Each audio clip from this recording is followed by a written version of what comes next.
to also give a special shout out to Kat Blake, who we worked with a lot when she was living in DC on broadband policy issues. I know she's been doing a lot of work behind the scenes for this conference. But my name is Elisa Valentine, and I am the special advisor to Commissioner Jeffrey Starks at the Federal Communications Commission.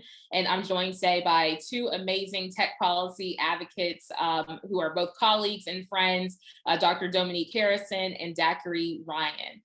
So we're gonna start out this session just with some brief introductions about ourselves and the work that we do before diving into the discussion about unpacking the racial digital divide. As I stated, I work at FCC for Commissioner Jeffrey Starks, and my specific role in his office is to advise the commissioner on policies that empower communities of color and empower low-income communities, and policies specifically related to digital divide, future of work, and prison phone justice. So I'll go ahead and quickly turn it over to Zachary and Dominique to introduce themselves and the work that they do. So Zachary, how about we start with you? Sounds good. Thank you, Elisa. And I feel like I'm having some crazy sunlight things happening. I look like Casper the Ghost over here. But hi, everyone. My name is Zachary Ryan. I use she, her, and Aya pronouns.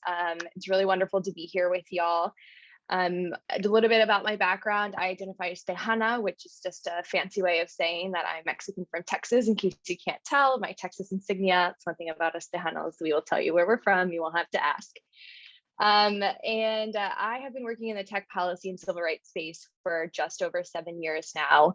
I wear multiple hats, one of which is as strategic legal advisor and policy counsel at the National Hispanic Media Coalition.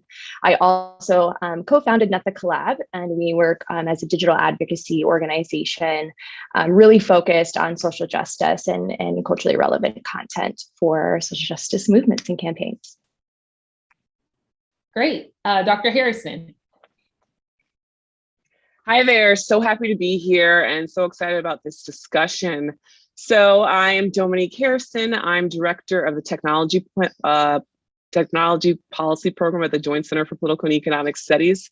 And the Joint Center has been around for about 50 years. We were founded in 1970s to support newly elected Black officials who are moving from civil rights activism into governance. And so after that, the Joint Center quickly evolved into America's Black think tank. It became a policy hub of government officials and public intellectuals concerned about the future of African-American communities. And today we explore staff diversity on the Hill, the challenges and the opportunities of the changing nature of work for Black workers. We focus on economic policy and the status of Black communities. And lastly, tech policy. So our tech policy program is dedicated to exploring the emerging impact of technologies and developing policy solutions to improve the lives of Black communities. And we focus on 3 areas. We focus first on platform accountability, which includes misinformation and disinformation and voter suppression tactics used online. We focus on broadband access and adoption, which are the policies and the programs to ensure that Black communities have access to high-speed, affordable, quality internet. And lastly, we focus on privacy and algorithmic fairness. So that is the personal information that results in discrimination. And so those are just a little bit of some of the things that we're working on the Joint Center, and I look forward to diving deep on the broadband topic. Great, thank you so much. And I have to say, in the space that we work in, it's not too common for there to be panels that look like this. 3 women of color talking about federal policy solutions and pitfalls to closing a digital divide just doesn't happen all the time. We're getting better, but it doesn't happen as much as it needs to, right? But that's why we decided to collaborate for this discussion. But just to lay a little bit of a foundation for our audience, I do want to talk a little bit about the way that I define the digital divide and give some statistics that led to this discussion. So the digital divide is an issue that has plagued folks in the United States since the internet became available for commercial use, right? And over the years, we've become increasingly dependent on the internet for work, for school, and for play. And there are kind of 3 sort of elements to this divide. And depending on who you are, you define it differently. But I think of it as lack of access to broadband, right? So the issues with actual infrastructure build out, the infrastructure being available in your communities. This is largely an issue for rural communities, as we know, but it's also an issue in low-income urban areas as well, where providers may not see the same return on investment, so they're not building out in those communities. Also, we see an issue with lack of adoption of broadband, and that's largely due to issues of affordability, because broadband is simply too expensive, right? You're trying to pay your cell phone bill, your home broadband bill, you're trying to put food on the table, pay your rent. It's just too expensive. And then the last divide that we see is kind of the ability for folks to use the internet to empower themselves and their communities through learning how to, navigate participation in online training programs or telehealth appointments, or start or sustain their own businesses. That's often referred to as digital skills.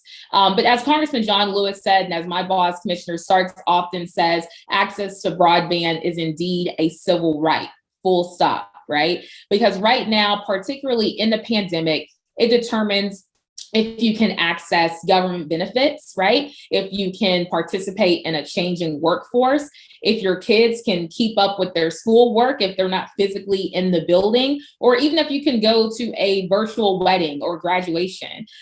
So again, you heard me just speak about rural communities and low-income communities, but we also have to talk about the reality of Black people, Latinx people, and Indigenous communities not having home broadband at the same rate as white communities. So I just want to give you a few statistics here from Pew that came out earlier this summer. I don't know why I'm saying early this summer, like it's still summer, it's literally October right now. But 29% of Black adults do not have a home broadband connection. 35% of Latinx adults do not have a home broadband connection, compared to 20% of white adults who do not have a home broadband connection. We also see disparities as it relates to devices as well. 31% of Black adults do not have a desktop or laptop computer. 33% of Latinx adults do not have a desktop or laptop computer, compared again to 20% of white adults who do not have a desktop or laptop computer. This is an incredibly urgent racial justice issue, because it's not just about one's ability to, watch Seinfeld episodes on Netflix, right? This is about full participation in a 21st century society. But we didn't get here by accident, right? This is a systemic issue because we are not prioritizing the unconnected enough. We're not prioritizing affordability issues enough. So I do want to go ahead and go to Dominique, who just published an amazing report on the digital divide in the Black rural South, which unfortunately has been an afterthought historically. So I just want to ask you, what is the state of broadband access and adoption in the Black rural South? And plainly, how did we get here? Yeah, thank you so much for that question, Elisa. So yes, last week we published a report called Affordability and Availability, Expanding Broadband in the Black Rural South. But first, a little history about the term Black Rural South. Booker T. Washington examined the term Black Belt, and he first used it to describe a region with rich and dark soil that enslaved people were taken to because it was most profitable for agriculture. So the term was used to describe the large numbers of African Americans in the area. And over the years, researchers have defined the Black Belt using various formulations, including Southern counties with populations that are at least 40% Black. The focus of our report overlaps with, but differs from Black Belt because we exclude metropolitan counties in the region. And so to better understand the rural Black Belt, we looked at the rural counties with populations that are 35% Black or higher, spread across 10 states: Alabama, Arkansas, Florida, Georgia, Louisiana, Mississippi, North Carolina, South Carolina, Tennessee, and Virginia. And so we defined the 152 counties in those 10 states as the Black rural South.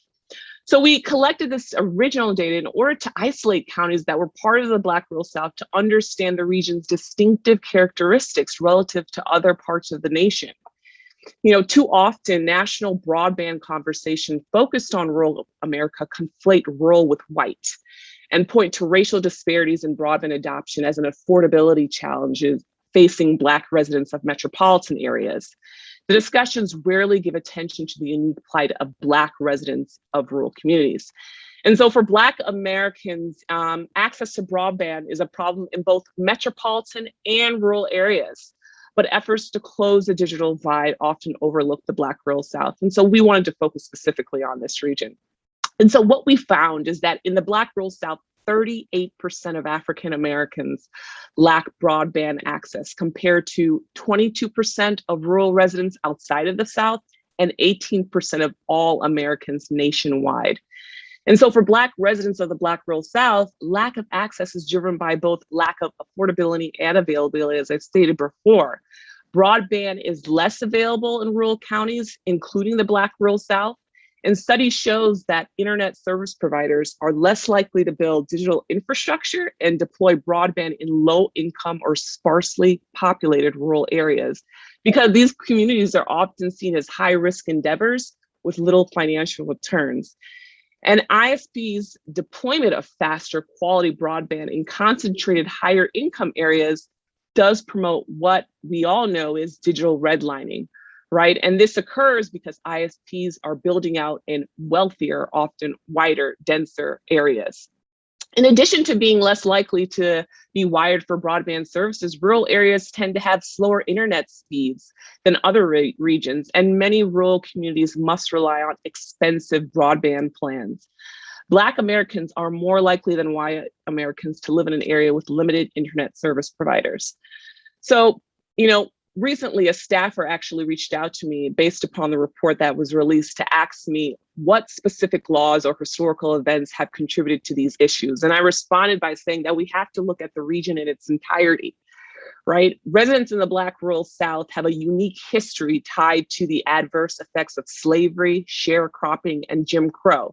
So you have to think about these challenges and connect them to the more kind of ecosystem of problems that are also occurring, which includes loss of jobs, right? The closing of hospitals, poor performing schools, the lack of companies, that have moved beyond the South into northern communities. So all of these things have contributed to the digital divide faced by Black rural Americans. And to fix these problems, we need systemic policy changes to address racial disparities, digital inequality, and broadband connectivity. Thank you so much, Dominique. I got to do a shout out just like Zachary did. I'm from South Georgia, Tifton, Georgia, to be exact. So I was really thrilled to see that you all, published this report. In the before COVID times, I actually traveled with Commissioner Starks down to Georgia and Alabama. We were all over the place. We were in Atlanta, we were in Albany, we were in my hometown, we were in Montgomery, Alabama, and Selma. And he wanted to take that trip to that part of the country because of the large population of Black residents in these areas that are not connected to broadband. And this has just been an area that's super overlooked historically. So let me go to Zachary.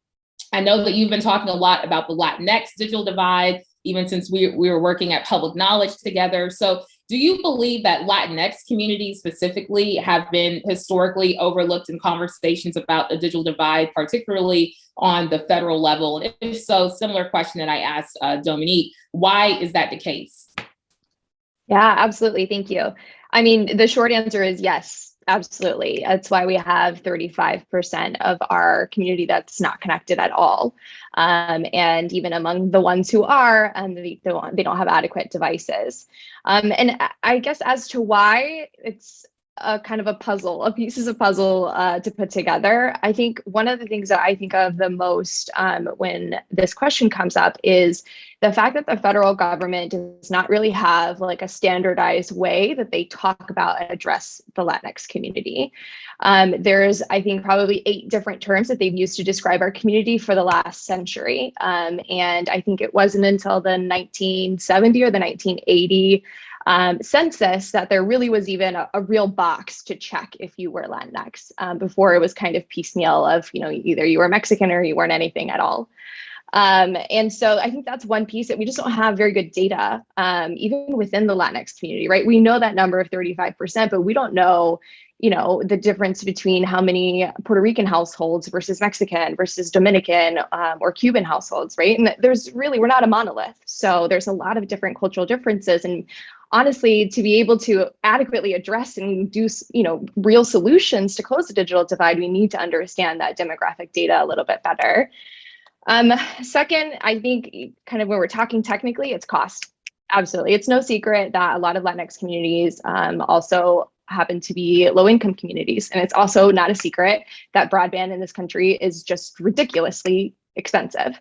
It's one of the most expensive broadband, kind of per service in the world. And so when we think about that, we think about these subsidies like the emergency broadband benefit or the Lifeline program that, in theory are really impactful, and they are in certain communities. But when you look at the Latinx community, we really have a very serious mistrust for the government and kind of across the board underutilized government programs. And so it makes it really difficult when we're thinking about how do we address this cost issue. I think the third piece is infrastructure. A lot of times, we think about rural communities, and we were just talking about this, right? And immediately people think of like white rural Americans. And that's just not the case, right? That's just not the people who are living out there most of the time. And I think particularly for our community, we think of farm workers. We think of immigrant communities that are in these rural areas that really just aren't being addressed. And even if they can afford broadband, oftentimes the infrastructure is not there for the speed that they need, or if it is, they're totally priced out of that level. And so I think kind of those three pieces together, for me, kind of give us a good picture of why the federal government, or I guess on the federal level, Latinx are consistently left out of this conversation.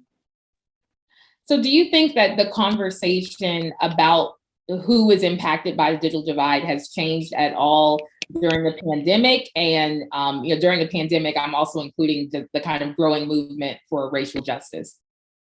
Mm-hmm. Absolutely. And I think a really big kind of milestone moment for us in the change in the conversation was that viral video, or I guess picture, of the two little girls in Salinas, California, sitting outside of a Taco Bell on their iPads trying to, use the public Wi-Fi there for their homework. And I think that really struck a lot of people as shocking and, oh, how sad. And I think for a lot of us, especially that work in the digital divide and looking at the racial digital divide, we're like, yeah, absolutely. This happens all the time. Like kids are in the parking lots of fast food restaurants, or school districts are having to equip school buses with Wi-Fi so that students can do their homework on the way home from school, or they're parking these buses in communities so that they can do their homework. And I think that really kind of changed the conversation, at least, moved the needle into making this more of a mainstream issue, on top of the fact that just anyone who has school-age children all of a sudden really needed to rely on the internet as well, for their education, but also for school, for their work, their own work. And so, when we think about our community, there's still thousands of missing students in virtual schools that just don't have access to the internet, don't have a device, and so they just haven't been going to school. I think that's really going to have a domino effect as we look to the rest of this next generation. And I think another important thing here is that at the beginning of the pandemic, there was, I think, a study done of like who can work from home. I think it was like less than a third of Latinx workers had the ability to work from home for one reason or another. And I can't help but think about, kind of beyond what industry they're in, or, what type of work that was. Maybe that was because they don't have the adequate broadband at home for one reason or another. And, I think on top of all of that, Pew just came out with an update. I think that a third of Latinx households are worried about paying their broadband subscription at home, their bill. And that shouldn't be an issue in this country, right? We shouldn't have to sit there and look at your bills and say, okay, do I want to allow my kids to go to school virtually, have the ability to do that, or do I want to feed them? That should never be a choice that we have to make. So I think that's really kind of put things into perspective. And I think, when we talk about the kind of the resurgence of this racial justice movement, kind of everything that happened in 2020, we think about talking about this in a racial justice context. I know that the three of us have been talking about it that way for a very long time, but really talking about racial justice and social justice as the starting point for tech policy for issues like the digital divide has become something that all of a sudden everyone is interested in. And that's because that's the only way to look at it. right? We can't just say, oh, there's a bunch of people over here who don't have access. No, it's connected to all of the different systemic and institutional barriers and honestly racism that has affected our communities. That's kind of, trickled down into these effects. So that's where I think we've changed, and I'm happy that we're having this conversation. I just, I want it to go beyond us. I want Congress to be talking about this. I want the president to be standing there and talking about the digital divide with a racial justice lens as well. +1 to everything that Zachary just said. Dominique, I'm going to ask you a quick question. You're at a think tank, obviously. Research is what you do. You're a PhD. So why is, data related to like the racial digital divide important? Yeah, so it just reminds me of something that Zachary just said, is that you need this information to understand the different segments of the population, right? I mean, we're talking about Black and Latino communities, but we haven't even talked about Asian communities, Indigenous communities, right? And there are complex challenges that each of our communities face in our access to services and the availability of services to our people. And so in order to understand the problem, we need the data. We need to dissect the specific populations as it relates to gender and age, right? And wealth, right? And so it is why research from organizations like the Joint Center, Pew, and others are so important. Because if you're going to address the problem, you need to know where to start. You need to know who is unserved, that is places where there is no broadband infrastructure. You need to know the folks who are underserved, that is folks who don't have 25 down 3 upload megabytes per second speed for broadband. And you need to know the kinds of different factors that contributed to those issues. And so I'm happy that we were able to contribute this research to the conversation that's going right now about the infrastructure, because as local leaders and states get this influx of funding and money, they need to know exactly how and it should be applied to their community members who are dealing with these problems. And as we has already talked about before, we haven't even really, gotten down digging deeper into issues that other communities of color who live in the rural South that may face. And so I'm hoping that some of the solutions that we've provided or some of the topics that we've spoken about really, get the attention that they need and are addressed through new policies and programs by government. So speaking of infrastructure and speaking of solutions, can you actually talk a little bit about the solutions that you all, I know you have a lot, but a few of the solutions that you laid out in your report that you think are critical to the current kind of legislative negotiations that are going on related to both infrastructure and reconciliation? Yeah, absolutely. So we were happy to see that many of the solutions are actually in the infrastructure text. So in order to solve some of these challenges for communities of colors, I think first, ISPs that receive universal service funds should have to provide low-income households and high-cost area consumers with an affordable option. And I know your boss, FCC Commissioner Starks, has spoken a lot about this and advocated for that. We need a permanent and meaningful broadband benefit program that provides subsidies to eligible households to pay any broadband provider for internet services they choose. And we also think that there needs to be a separate voucher to purchase a computer or tablet to connect to the internet, because we all know that, yes, you can use your internet on your phone, but doing work and or school is not very effective on a little device versus a tablet or computer. I think we also need robust, accurate, disaggregated data about broadband across the US to understand what communities need the most help to inform policymaking. We constantly are having these discussions around better broadband and mapping and what the FCC and NTIA should be doing in order for us to understand the problem. So I think that we really need to focus our attention on that. We need rules to prevent digital redlining. I'm hoping that state leaders, local leaders, as they go into new agreements with ISPs, are informed on best practices and policies to ensure that all communities are served despite zip code, race, or income. We need to prohibit state governments from inhibiting local broadband networks so that people have options, right, beyond the larger kind of ISPs. And we need to increase federal coordination of federal broadband programs. I think there's over 57 broadband programs across the federal government. And there needs to be coordination in terms of goals and the kinds of practices and systems that are being implemented so that we have targeted solutions that we're all working in the right, going down the right journey together and path together to solve this problem.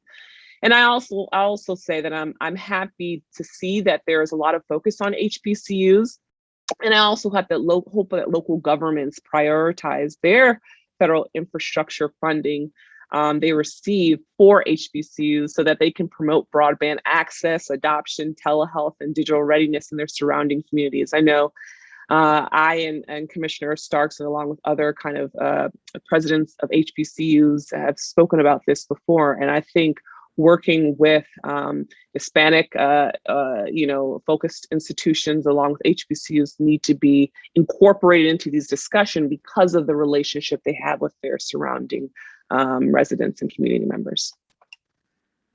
Definitely. Can't overstate enough the importance of HBCUs and closing a digital divide, and not just because myself and Dominique are Howard grads. But let's talk a little bit about the emergency broadband benefits. We've kind of brought that up a few times.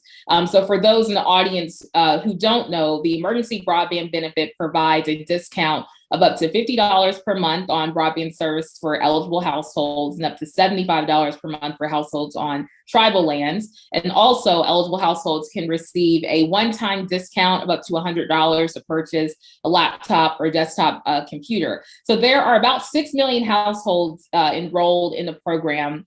But what we have found out, at the FCC, public interest folks have found this out as well. Zachary kind of spoke about this. Outreach is very important, right? And outreach through trusted groups is very important to the success of this program.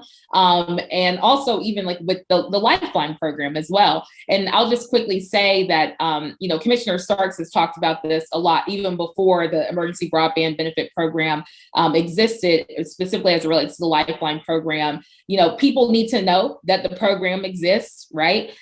We have to make the enrollment process in these programs as simple as possible. We're talking about people who are already overburdened in so many aspects of their lives. So we have to kind of, just decrease the amount of stress that they experience when trying to get something that they absolutely need to participate in a 21st century society. It's the least that we can do, right? So Zachary, I know that you all have been doing work related to outreach in the emergency broadband benefit program. So can you talk to us about the importance of engaging with partners on the ground and also creating culturally relevant content as well?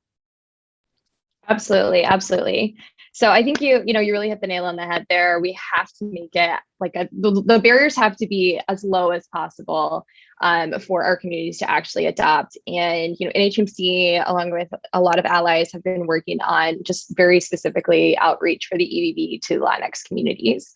And when we talk about culturally relevant content, we're talking about meeting our community where they're already at. Right. And that's honestly, it's social media. It's it's a lot of places that you might frequent when you're using the internet on your phone. And for our community, we often live in multi-generational households, right?